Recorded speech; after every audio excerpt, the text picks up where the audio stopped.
اي واحد بينتقد او اي واحد له تعليق او اي واحد له تحفظ على حاجه، هو عايز مصلحه الاهلي، هو مش كاره للاهلي ولا حاجه، هو عايز مصلحه الاهلي. محمود البنا اتحط في البق خلاص، في اللسان. محمود البنا ما حسبش الطرد على فكره، اللي جاوب محمود عاشور. محمود البنا ما حسبش البنالتي على فكره، اللي جاوب برضه محمود عاشور.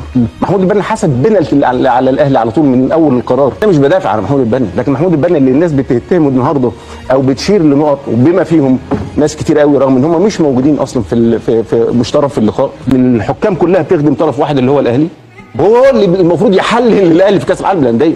انهي منطق، انهي عقل، انهي دماغ تقول كده؟ محمود البنا هو اللي حكم الاهلي والزمالك مرتين على فكره وضربتين جزاء على الاهلي. كل اللي بيحب الاهلي، كل اللي مشجع للاهلي عليه الالتفاف حوالين حاجه واحده بقى، واحده بس، مصلحه الفرقه.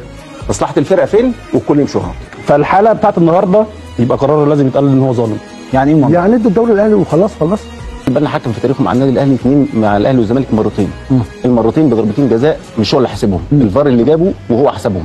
اوكي، والاثنين ما كانوش ضربتين جزاء خالص. محمود البنا في لقاء الاهلي والزمالك، الاهلي وبيراميدز 2020 طرد عمرو سوليه في الدقيقه 17 بناء على الفار، هو ما حسبهاش اصلا فاول، ما حسبهاش فاول. محمود البنا بيبقى حلو وجميل ولذيذ وطعم وابن حلال لو الكره لصالح الزمالك، ابن 60 في 70 ومأذون ومالوش في التحكيم خالص وياخد 6 اشهر لو الموضوع للاهلي. الاهلي موجه عشان الاهلي الافضل، الاهلي الاحسن، الاهلي الاشرف. الزمالك مش هيبقى مش موجود في الموضوع الا في حاله التحكيم بس. 90% من المسؤولين برامج الرياضيه يعني مش اهلاويه، زملكاويه.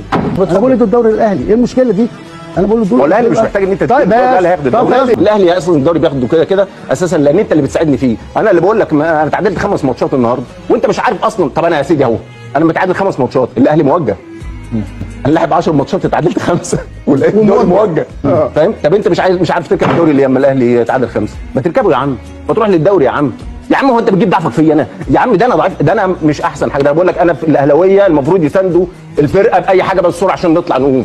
100% ما كسبتهمش، 50% من كسبهم وتقول لي الاهلي موجه.